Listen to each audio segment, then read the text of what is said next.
할렐루야.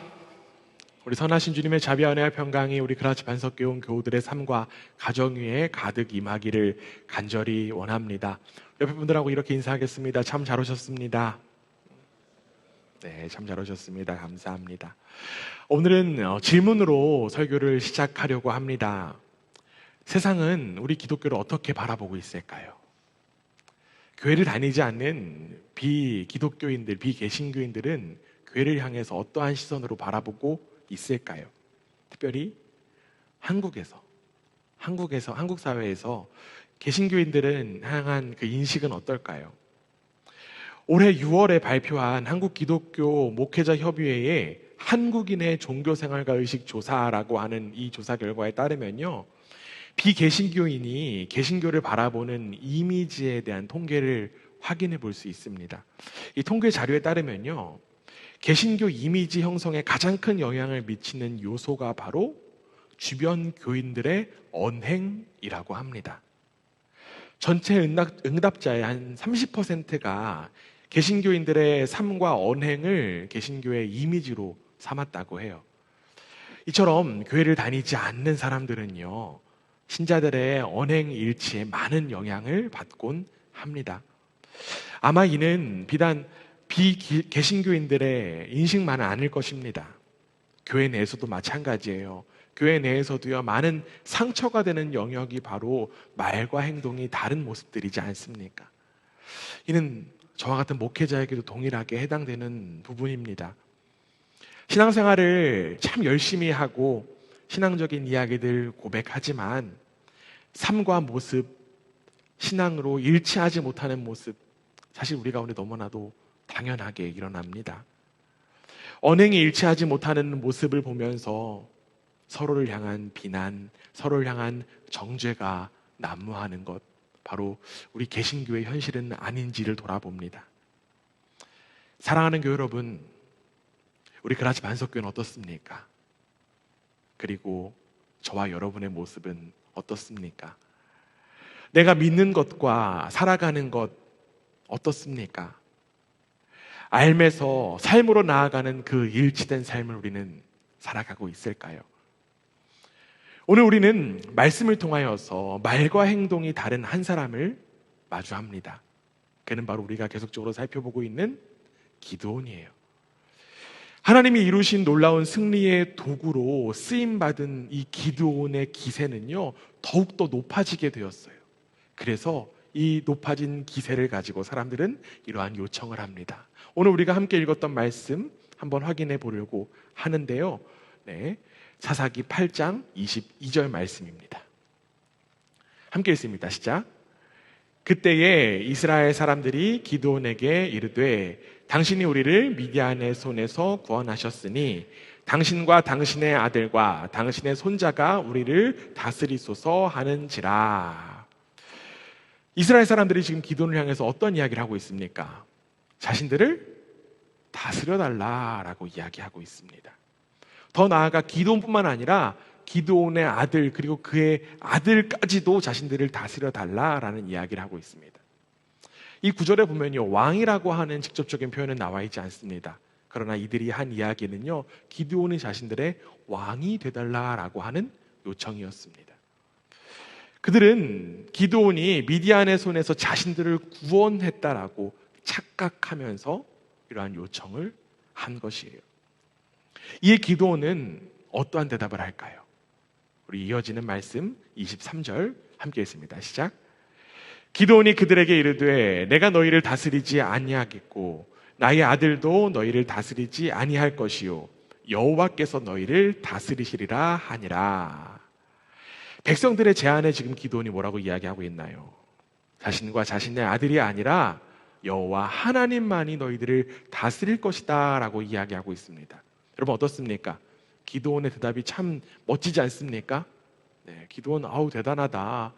기드온이 정말 믿음이 성장했구나, 훌륭한 모습이구나 라고 생각할 수도 있습니다. 그런데 제가 앞서서 언행일치가 되지 않는 한 사람의 모습, 기드온이라고 말씀을 드렸어요. 이 기드온의 대답, 참 겉으로는 멋있고 훌륭한 대답입니다. 그러나 이 기드온의 대답은요, 겉으로는 하나님의 다스림을 온전히 나타내는 것처럼 보이지만 그의 말과 행동이 달랐습니다. 우리는 이제 다른 행동을 함께 살펴보려고 해요. 도대체 그는 왜 말과 행동이 달랐을까요? 기드온의 그 모습 속에서 마치 자신이 왕이 되고자 하는 그 모습, 우리 말씀을 통해서 한번 확인해 보고자 합니다. 기드온이 왕이 된 첫 번째 흔적, 바로 사람들을 향한 기드온의 태도를 통해서 확인해 볼 수 있어요. 오늘 우리가 읽진 않았지만요, 사사기 8장 5절에 보면 이런 말씀이 있습니다. 우리 함께 읽어볼게요. 시작. 그가 숫곳 사람들에게 이르되 나를 따르는 백성이 피곤하니 청하건대 그들에게 떡덩이를 주라. 나는 미디안의 왕들인 세바와 살문나의 뒤를 추격하고 있노라 하니, 우리가 지금 함께 읽지는 않았지만요, 바로 앞에 있는 오늘 5절에 보면요, 기드온이 자신과 함께 전쟁에 참여한 몇 명의 사람들일까요? 300명의 사람들. 이 사람들을 어떻게 대하고 있는지를 확인할 수 있습니다. 전쟁의 승패가 어느 정도 정해졌어요. 이제 이스라엘이 이기는 상황이 되었습니다. 그리고 이스라엘은요, 즉 이 기드온은 미디안의 왕인 세바와 살문나를 뒤쫓고 있었습니다. 그런데 이 기드온은요, 자신과 함께하는 사람들을 향해서 어떻게 표현하고 있습니까? 나를 따르는 백성이라고 표현하고 있습니다. 나를 따르는 백성. 사실 이 문장을, 이 표현을요, 히브리어 원어로 보면요, 이 나를 따르는 백성이라고 하는 표현이 굉장히 완화된 표현임을 우리가 확인해 볼 수 있어요. 히브리어 원어에서 직접적인 이 표현을 확인해 보면 어떻게 되어 있냐면요, 내 발에 있는 백성, 내 발 아래에 있는 백성이다라는 표현을 하고 있습니다. 이 300명의 사람들을 기드온은 자신의 발 아래에 있는 사람들이라고 이야기하고 있어요. 여러분, 이 300명의 사람들, 기드온의 발 아래에 있는 사람들이 절대 아니었습니다. 왜냐면요, 우리가 지금 살펴보고 있는 8장 바로 앞에 7장에 보면, 7장에서 특별히 2절, 4절 통해서 확인해 보면 하나님이 이 기드온과 함께하는 사람들을 향해서 뭐라고 말씀하셨냐면, 기드온의 부하다라는 그런 말씀하지 않으셨어요. 그냥 단순히 기드온과 함께하는 사람이다라고 표현하셨습니다. 즉, 이 300명과 기드온의 관계, 상하의 관계가 아니에요. 위계 질서가 있는 것이 아니라는 것입니다. 동등한 동료일 뿐입니다.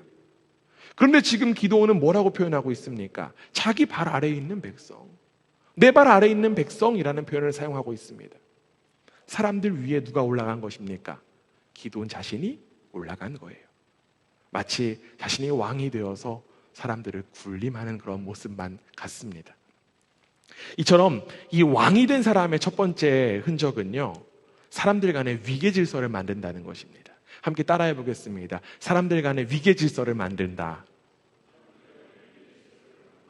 사람들 간의 위계 질서를 만들고 내가 어느 자리에 올라가고 싶어 할까요? 위의 자리에 올라가고 싶어 한다는 거예요. 관계 속에서 높고 낮음을 설정한다는 것입니다. 여러분, 자신이 높아지면 어떤 일들이 일어날까요? 내가 이 사람과의 관계 속에서 내가 조금 더 우위에 있으면 어떠한 일들이 일어나게 될까요? 그 사람을 판단합니다. 그 사람을 판단하게 돼요. 더 나아가 그 사람의 삶과 인생, 그 생명 하찮게 여겨요. 실제로 우리가 말씀을 확인해 보면요, 기드온에게 어떤 일이 벌어지냐면, 이제 기드온과 300명의 사람들이요, 이 미디안 왕 세바와 살문나를 뒤쫓고 있었어요. 뒤쫓다가 너무너무 힘들어서 숫곳이라고 하는 그 지역의 사람들에게 요청합니다. 우리를 조금 쉬게 해주세요. 우리에게 먹을 것 좀 주세요라는 요청을 합니다. 그런데 이 숫곳 사람들이요, 그 요청을 거절해요. 왜 거절하냐면 이 숫곳의 위치가요, 미디안과의 경계에 있었기 때문에 함부로 이들에게 도움을 줄 수 있는 상황이 아니었습니다. 아무리 안 되는 상황이어도 기드온은 아마 서운했을 거예요. 아쉬웠을 거예요. 그런데 이 서운한 마음을 담아서 기드온이 이들을 향해서 뭐라고 이야기하냐면, 사사기 8장 7절에 이렇게 되어 있어요. 기드온이 이르되 그러면 여호와께서 세바와 살문나를 내 손에 넘겨주신 후에 내가 들가시와 찔레로 너희 살을 찢으리라. 들가시와 찔레로 이 숫곳 사람들을 찔러 죽일 것이다 라고 이야기하고 있습니다. 그리고 실제로 기드온과 300명의 사람들이 미디안 왕 세바와 살문나를 죽인 이후에 돌아와서 이 숫곳 사람들을 찔레와 들가시로 찔러 죽입니다. 아까도 이야기했듯이 그들에게 서운했을 수도 있어요. 화가 났을 수도 있습니다. 그런데 여러분, 아무리 화가 나고 아무리 서운하다고 할지라도 그들을 죽여야 될 이유는 어디 하나 없습니다. 심지어는요, 이 기드온이 숫곳 사람들이 자신을 향해서 희롱하는 말을 했다라는 표현을 해요. 그런데 여러분, 성경을 찾아봐도요, 숫곳 사람들이 기드온을 향해서 희롱한 이야기는 찾아볼 수 없습니다. 그들은 단순히 거절의 말을 했을 뿐이에요. 기드온은요, 자기 중심성에 빠져서 그들의 말을 곡해하고 그들의 말을 오해하고 과민 반응한 모습을 확인할 수 있습니다. 그런데 여러분, 여기서 우리가 한 가지 더 확인할 것이 있어요. 이 숫곳 사람들, 기드온에게 죽임을 당한 숫곳 사람들이 어떤 사람들이라고 하는 거예요. 이 숫곳이라고 하는 지역에 살고 있는 사람들이요, 기드온과 아예 관계없는 사람들이 아니었습니다. 여호수아서 말씀을 찾아보면요, 이 숫곳이라고 하는 지역에 누가 살고 있었냐라고 하면 이스라엘 지파 가운데 갓지파의 사람들이 살고 있었습니다. 그렇다라고 하는 의미는 이 숫곳 사람들이 어느 민족이다? 이스라엘 민족이다라고 할 수 있어요. 그렇게 되면 기드온은요, 자신의 동족을 죽인 사람이 되는 것입니다. 아무리 자신에게 도움을 주지 못했더라도, 거절했을지라도, 자신에게 뭔가 서운하게 했을지라도 기드온은 동족을 죽일 수 있는 권한이 없는 사람이에요. 기드온은요, 이스라엘을 구원하기 위해서 부름받은 사람입니다. 하나님께서는 이스라엘을 구원하시기 위해서 기드온을 부르셨어요. 즉, 이스라엘을 살리기 위해서 부르셨다라고 하는 거예요.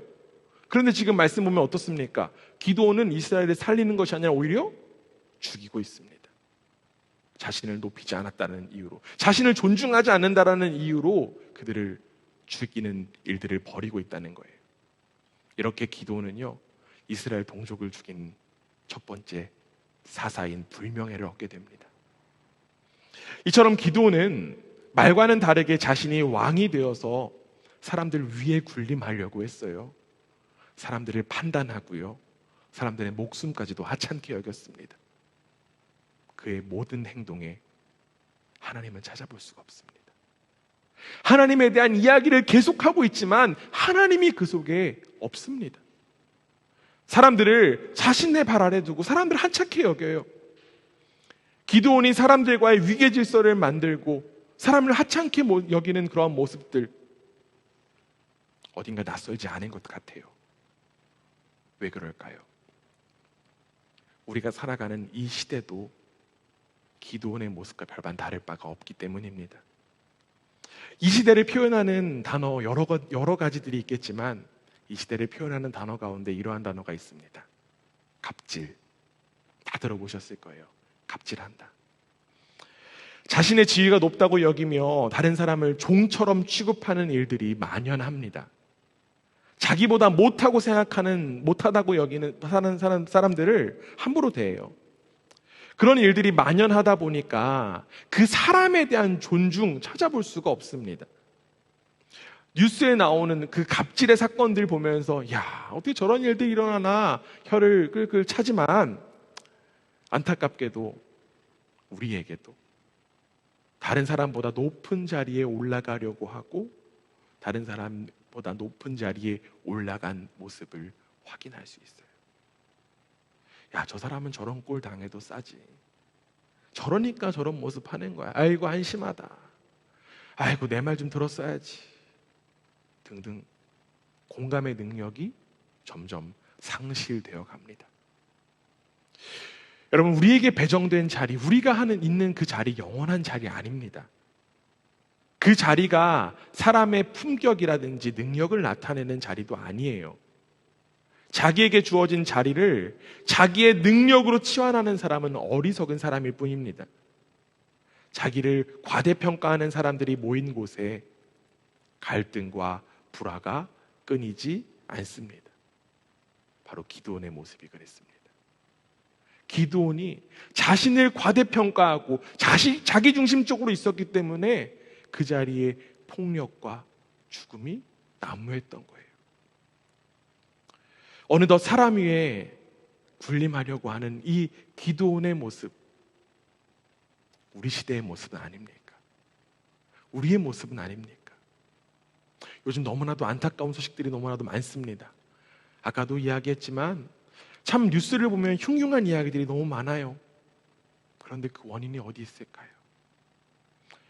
그 가해자가 잘못했지만 가장 큰 원인 모두가 다 자기중심성 가지고 있기 때문에, 내가 왕이 되고자 하는 마음이 있기 때문에, 내가 저 사람보다 낫다라고 여기기 때문에 사람들이 하찮게 여기는 거예요. 그러다 보니까 폭력만 난무해요. 살인만 난무합니다. 하나님 찾아볼 수가 없다라고 하는 거예요. 우리는 이러한 시대 속에서 우리의 그 높아지려고 하는 마음 자꾸만 끌어내려야만 합니다. 예수님도 이러한 말씀하셨어요. 우리가 잘 아는 말씀입니다. 누가복음 14장 11절에 이러한 말씀하셨습니다. 우리 함께 한번 읽어보겠습니다. 시작. 무릇 자기를 높이는 자는 낮아지고 자기를 낮추는 자는 높아지리라. 아멘. 자신을 중심에 놓으면요, 높아지려고 하는 일에 열심을 다할 수밖에 없어요. 자신이 높아졌다라고 하는 착각에서 내려와서 우리는 한 사람 한 사람을 존중하고 인정하고 사랑하는 삶을 살아야만 합니다. 하나님 아래에 있는 이들 높고 낮음이 있는 것 아니에요. 사람을 판단하면서 다른 사람의 인생을 하찮게 여기는 일에서 벗어나 하나님의 다스림만으로 살아가는 복된 우리 모두가 되기를 주님의 이름으로 축원합니다. 기드온의 말과 행동이 다른 이 두 번째 모습, 말과 행동이 다른 두 번째 모습은요, 바로 기드온이 욕망에 사로잡혔다라고 하는 거예요. 기드온은 스스로 나는 왕은 아니야, 나는 왕이 될 수 없어 라고 이야기했지만 이 왕의 자리를 추구하면서 자신의 욕망을 채웠습니다. 어떻게 욕망을 채웠는지 한번 확인해 볼게요. 오늘 본문 24절에 나와 있습니다. 함께 읽습니다. 시작. 기드온이 또 그들에게 이르되 내가 너희에게 요청할 일이 있으니 너희는 각기 탈취한 귀고리를 내게 줄지니라 하였으니 이는 그들이 이스마엘 사람들이므로 금 귀고리가 있었음이라. 기드온이 지금 사람들에게 무엇을 요청합니까? 뭐 달라고 해요? 귀고리 달라고 하고 있습니다. 기드온이 지금 사람들에게 귀고리를 요청하고 있습니다. 기드온이 지금 귀고리만을 이야기하고 있어요. 그런데 지금 성경은요, 이 사람들이 가지고 있는 귀고리가 그냥 귀고리가 아님을 이야기하고 있습니다. 어떤 귀고리래요? 그쵸, 금귀고리라고 합니다. 금귀고리라고 해요. 그렇다면 여러분, 기드온이 사람들이 가지고 있던 그 금귀고리를 알고 있었을까요? 모르고 있었을까요? 알고 있었을 거예요. 왜냐하면 그것들을 탈취한 것이기 때문에. 그들이 금 귀고리를 갖고 있다는 사실을 기드온은 분명히 알고 있었을 것입니다. 그런데 지금 기드온이 어떤 표현을 합니까? 금이라고 하는 표현을 삭제해버렸어요. 그냥 귀고리만 달라고 이야기합니다. 자신의 그 욕망을 숨기면서 욕망을 채우는 아주 얍삽한 태도를 보이고 있어요. 이 기드온의 요청을 들은 사람들은요, 당연하게도 기드온에게 금귀고리를 바쳤습니다. 그들이 기드온에게 바친 이 금귀고리의 양이 엄청났다고 해요. 우리 이어진 26절에 보면 이렇게 되어 있어요. 금귀고리의 무게가 금 1700세겔이다 라는 표현을 하고 있습니다. 1700세겔. 세겔이라고 하는 단위를 우리가 사용하지 않는 단위니까 얼마나 많은지 잘 모릅니다. 이 세겔이라고 하는 단위, 1세겔이요 11.4g이라고 합니다. 1세겔이 11.4g이래요. 그러면 1700세겔은 얼마일까요? 네, 빨리 계산을 또 할 수 있지만 나중에 계산해 보시고요. 1700세겔은 약 19kg의 양이라고 합니다. 이 19kg의 금을 기드온은 갖게 된 거예요. 금만 가진 게 아니에요. 기드온은요, 금 귀걸이 외에도 초승달 장식, 폐물, 그리고 미디안의 왕복, 왕국 낙타 장신구 얻게 되었습니다. 공식적으로 그가 왕의 자리에 올라가지 않았지만 그가 누린 그 부요함은요, 왕의 부요함에 비교해도 절대로 뒤지지가 않아요. 겉으로는 왕의 제안을 거절했지만 실제로는 그 왕의 권세를 누리고자 하는 이 기드온의 모습을 보면서 야, 참 역겹다라고 우리는 느낄 수 있습니다. 이 기드온은요, 이 모은 금을 가지고 특별한 일을 하기 시작합니다. 어떤 일을 하게 되었을까요? 이어지는 27절에 이렇게 되어 있습니다. 함께 했습니다. 시작. 기드온이 그 금으로 에봇 하나를 만들어 자기의 성읍 오브라에 두었더니 온 이스라엘이 그것을 음란하게 위함으로 그것이 기드온과 그의 집에 올무가 되니라. 기드온이 그 금 귀고리 가지고 무엇을 만들었다고 합니까? 에봇을 만들었다고 합니다. 여러분, 에봇이 무엇입니까? 에봇은 옷이에요. 근데 누가 입는 옷일까요? 그렇죠, 제사장이 입는 옷입니다. 제사장이 입는 옷이 에봇입니다. 그리고 이 에봇을 만들어서 자신의 성읍에다 두었다라고 성경은 이야기하고 있습니다. 여러분, 금을 모으는 거 이해될 수 있을 것 같아요. 그렇죠? 아, 금 좋으니까. 금 안 좋아하시는 분 없으시잖아요. 그렇죠? 금 다 좋아요. 금 모아서 이제 이거 갖고 잘 살아야지. 근데 양이 19kg래요. 어떻습니까? 근데 이 금 모은 거 가지고 이제 에봇을 만듭니다. 이 에봇을 만든다라고 하는 건 어떠한 의미일까요? 이 에봇의 의미를 살펴보기 위해서 우리는 기드온의 출신과 배경에 대해서 한 번 더 생각해 볼 필요가 있습니다. 기드온은요, 므낫세 사람입니다. 므낫세라고 하는 지역에 살고 있는 사람인데요, 이 므낫세 지역에도 레위 지파의 사람이 살 수 있습니다.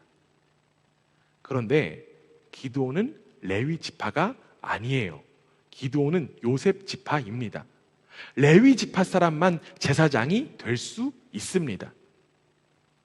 레위 지파 사람이 아니기 때문에 기드온은요, 제사장이 될 수가 없어요. 그런데 여러분, 우리가 이전에 함께 나눴던 떠올려야 되는 말씀이 하나 있습니다. 뭐냐면요, 기드온의 아버지 요아스의 집에 무엇이 있었을까요? 그렇죠, 바알의 제단이 있었음을 우리가 기억해 볼 수 있어요.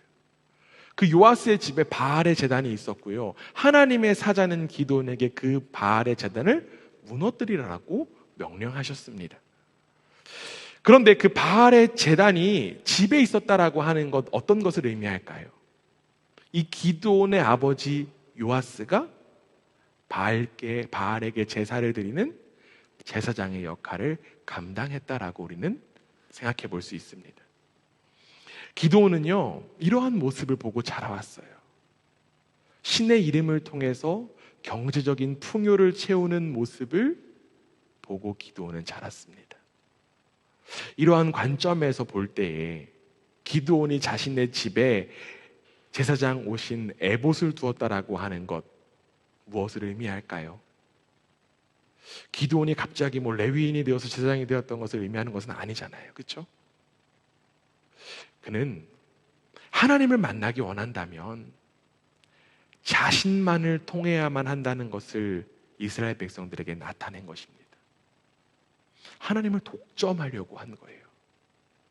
하나님의 제단, 나의 집에 있습니다. 나를 통해서만 하나님 만날 수 있어. 그러니까 사람들은 자연스럽게 기드온에게 머리를 숙일 수밖에 없습니다. 하나님께 제사를 드리기 위해서 사람들은요, 기드온에게 제물을 바칠 수밖에 없어요. 그는 단 한 번의 물질적인 풍요를 추구한 것이 아니라 지속적인 물질적인 풍요를 추구했던 것입니다. 그의 속마음, 그의 의도, 오늘 본문에서 겉으로 나타나지 않습니다. 그는 자신의 욕망을 하나님으로 위장하고 숨깁니다. 사람들에게는 그 모든 것들을 숨길 수 있을지는 몰라도 하나님께는 숨길 수 없는 줄 믿습니다. 기드온이 금으로 에봇을 만들어 자신의 집에 두었다라고 하는 것, 단순히 물질적 욕망뿐만은 아니었습니다. 여러분들이 잘 알고 있듯이 고대에는요, 왕이 곧 제사장이었어요. 그래서 애굽에 보면 파라오 어떻습니까? 파라오가 그 왕이 신의 위치에 동일하게 되어 있습니다. 그래서 파라오가 죽으면 어디에 묻힙니까, 여러분? 어디에 묻혀요? 피라미드에 묻히잖아요. 그렇죠? 피라미드에 묻히는 이유가 무엇입니까? 육신은 소진되고 영혼으로 계속 다스려 달라라고 하는 의미로 피라미드를 만들었습니다. 마찬가지예요. 제사와 정치를 구분하지 않는 이 시대 속에서 기드온은 그 흉내를 지금 내고 있는 거예요. 형식적으로는 나는 왕이 아니야, 왕이 될 수 없어, 하나님만 다스릴 것이야 라는 이야기를 했지만 그의 속마음에는 왕이 되려고 하는 마음이 담겨져 있는 것입니다. 여러분, 얼마나 야비합니까? 야비하지 않아요, 여러분? 네, 감사합니다. 그 당시 사람들은요, 이 기드온이라고 하는 환상에 빠져서 자신들의 진정한 왕이 누구인지도 모른 채 한 사람의 욕망을 채우는 도구로 전락해버렸습니다. 기드온은요, 어느 순간 자신의 그 성공, 자신의 승리에 도취되었어요. 성경은요, 그가 아내가 많아 친아들이 70명이 되었다라는 기록까지 하고 있습니다. 그에게 이제 하나님은 자신의 욕망을 채우는 수단에 불과하게 되었다라고 하는 거예요. 그런데 여러분, 이러한 이 기드온의 야비한 모습, 이 모습을 보면서 야, 저 어떻게 저럴 수가 있냐라고 손가락질하기보다 이 모습을 보고 우리의 모습을 돌아보기 원합니다. 우리도 겉으로는 아닌 척하면서 욕망을 채우는 일에 열심을 다할 때가 너무나도 많기 때문에 그래요. 하나님의 이름을 빌려가면서 자신의 목표를 달성하려고 하는 그 의도가 우리 속에 만연하다라고 하는 것입니다. 그 욕망이 돈이 되기도 하고요, 그 욕망이 권력이 되기도 하고 명예가 되기도 하고 쾌락이 되기도 합니다. 우리는 하나님을 입술로 고백하면서 여전히 욕망만을 채우는 일들 너무나도 익숙하게 살아가고 있어요. 너무 익숙하다 보니까요, 이제는 그것이 잘못인지도 모릅니다. 무엇이 잘못된 것인지도 몰라요. 이렇게 해도 하나님, 저렇게 해도 하나님, 온통 하나님이라고 하는 표현은 가득하지만 하나님은 거기서 막상 제외해버린 모습, 바로 우리의 모습이라고 하는 것입니다. 이러한 얍삽한 기도원의 모습, 아마 저를 비롯한 목회자에게도 자유롭지 못한 것 같아요. 어느덧 교회 안에서 하나님이라고 하는 표현을 사용하면서 자신의 욕망을 채우는 일들이 너무나도 많이 일어나고 있습니다. 자신의 편의를 위해서 하나님 들먹이고요, 자신의 안녕을 위해서 하나님 이용합니다. 또한 자신의 욕심을 채우기 위해서 하나님의 뜻이라고 하는 이야기를 너무나도 쉽게 이야기해요. 이러한 이야기들 비단 목회자만 해당되는 내용들 아닐 것입니다. 우리 모두의 모습이고, 이 모습이 바로 내가 왕이 되고자 하는 우리의 삶의 흔적이라고 하는 거예요. 사랑하는 여러분, 여러분의 삶은 어떻습니까? 특별히 우리 그라츠 반석교회는 어떻습니까? 하나님이라고 하는 이름은 가득하지만 하나님의 이름을 빌려 나의 만족과 나의 유익만을 채우려고 하는 모습들이 우리 속에 있지는 않습니까? 만약 그러한 마음이 조금이라고 있다면 이 시간 주님 앞에 내려놓게 되기를 간절히 원합니다. 하나님의 다스림으로 온전히 세워지는 우리 그라츠 반석교회와 우리 모두의 삶이 되기를 주님의 이름으로 간절히 원합니다. 나도 모르게 하나님을 하나님의 자리에서 몰아내고 왕이 되고자 하는 그런 마음이 있다면 이 시간 살아계신 주님 앞에 내려놓고 오직 하나님의 다스림만으로 살아가는 복된 우리 모두가 되기를 주님의 이름으로 축원합니다. 기드온이 그 왕이 된 흔적들을 살펴보면서 우리는 나도 왕이 되었구나, 나도 내 삶에서 왕이었구나라는 그 찔림을 받으면서 이제는 어떻게 하면 하나님만이 내 삶의 왕임을 인정하며 살 수 있을까에 대해서 궁금함이 생길 수 있습니다.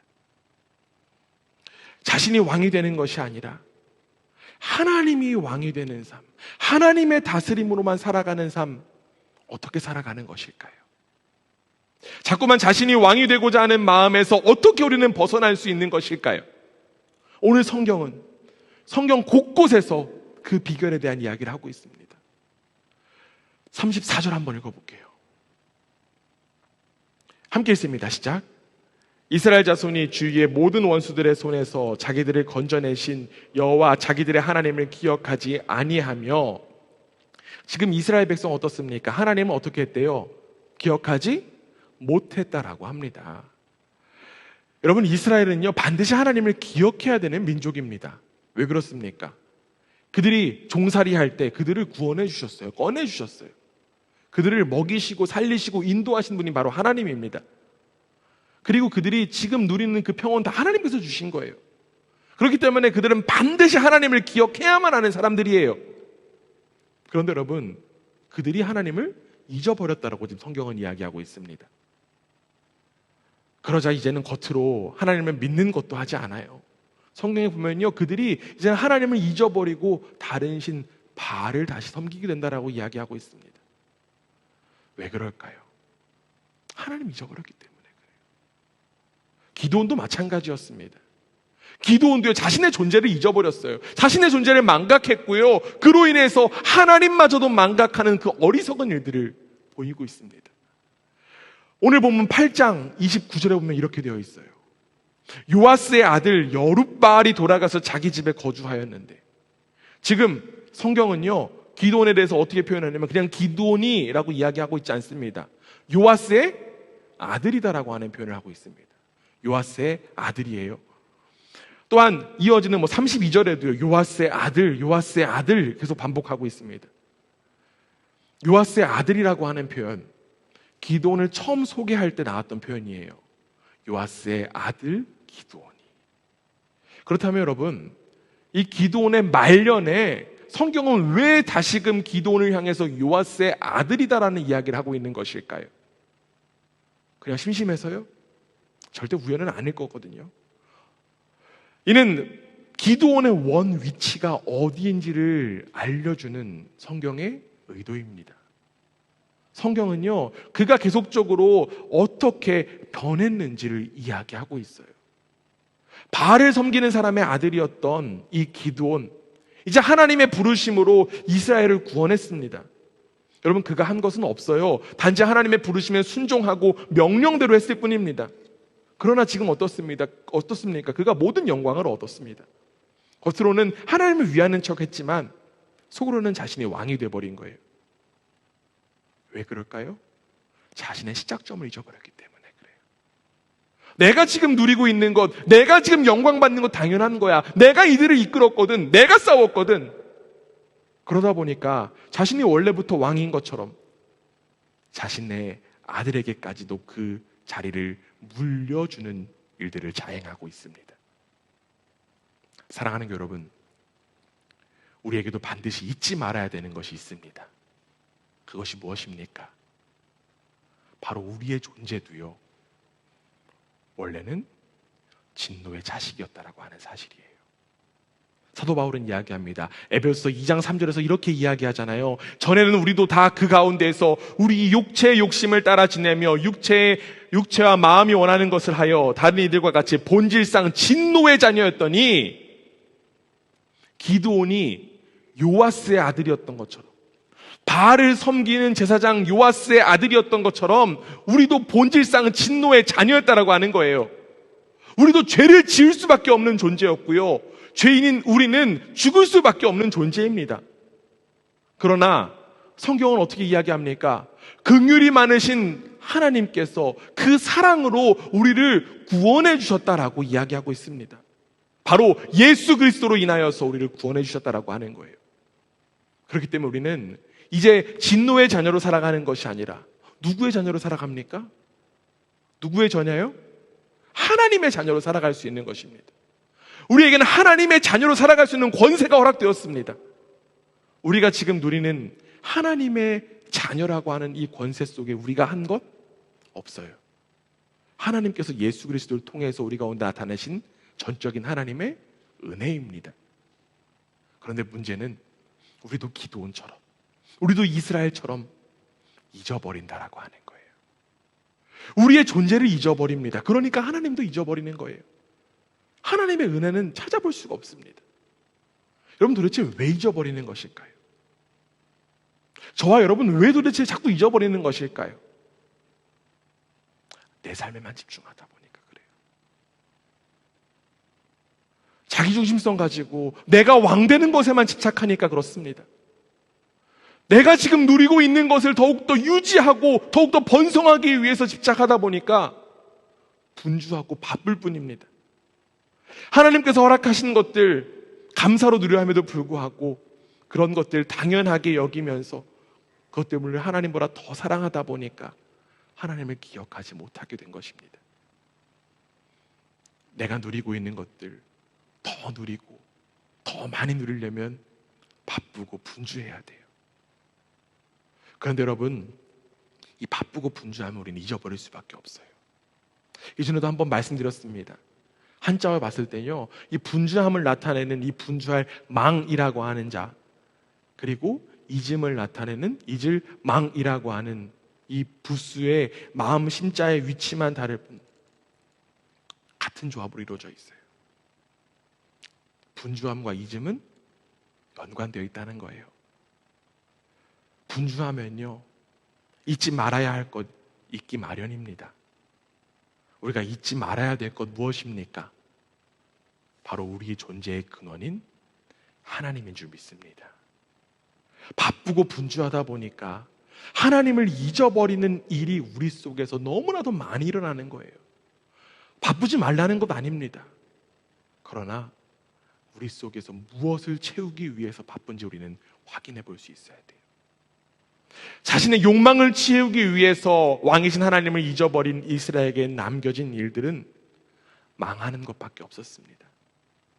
지금 이 한자어에 마음 심자 말고 다른 한자어 무엇일까요? 망할 망이에요. 이 망할 망이라고 하는 한자가 분주함과 잊음을 나타내는 한자어에 같이 들어가 있는 것, 무슨 의도일까요? 하나님 잊어버린 우리는 망합니다. 하나님 잊어버린 우리는 실패합니다. 이제 기드온은 죽게 됩니다. 그러나 기드온이 죽는다라고 해서 끝나는 것이 아니라 기드온의 자녀와 이스라엘은 패망의 길을 걷게 됩니다. 왜 그랬다고요? 하나님이 잊어버렸기 때문에 그렇다. 그들이 하나님을 잊어버렸기 때문에 그렇습니다. 사랑하는 여러분, 모두가 왕이 되고자 싶은 그 시대 속에 우리가 반드시 기억해야 될 것, 바로 하나님의 왕되심인 줄 믿습니다. 하나님께서 우리를 다스리시기 위해서 예수 그리스도를 우리에게 허락하셨음을 바라보고 이제는 하나님만을 예배하고 하나님만 바라보는 우리 모두가 되기를 주님의 이름으로 축원합니다. 어쩌면 설교 앞에 이야기했던 우리가 이 세상 가운데 언행일치하지 못하는 삶을 살아가는 가장 큰 이유는 바로 하나님을 잊어버렸기 때문에 그런 거예요. 교회에서만 하나님 바라보고요, 교회 밖에서는 하나님 잊고 살 때가 너무나도 많기 때문은 아닐지요. 언제나 어디서나 하나님을 기억하며 하나님의 다스림만으로 살아갈 때 우리의 삶에 진정한 평화가 임할 줄 믿습니다. 하나님의 다스림을 온전히 누리는 우리가 이 세상에 하나님의 다스림을 온전히 나타낼 수 있음을 기억하고 하나님의 왕되심을 찬양하는 복된 우리 모두가 되기를 주님의 이름으로 축원합니다. 아멘.